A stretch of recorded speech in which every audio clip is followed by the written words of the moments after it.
স্বামীকে চিনবে না, স্ত্রী স্বামীকে দেখে পালিয়ে যাবে, বন্ধু বন্ধুরে চিনবে না, পীর সাহেব মুরিদরে চিনবে না, মুরিদ পীর সাহেবরে চিনবে না, দলের কর্মী তার নেতারে চিনবে না, নেতা তার কর্মীরে চিনবে না, বন্ধু বন্ধুরে দেখে পালাবে। এই কঠিন মুহূর্তে সূর্যটা মাথার কাছে চলে আসবে, জমিনটা তামার জমিন হবে।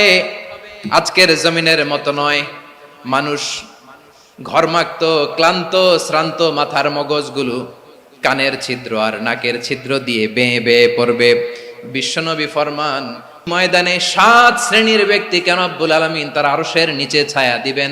তার মধ্যে প্রথম শ্রেণীর ব্যক্তি হলো ইমামুন আদিল। ইমামুন আদিল, ন্যায়পরায়ণ শাসক, যে ইনসাফের সাথে বিচার করে, যে জাস্টিস সমাজে সার্ভ করে, যে সুশাসন নিশ্চিত করে।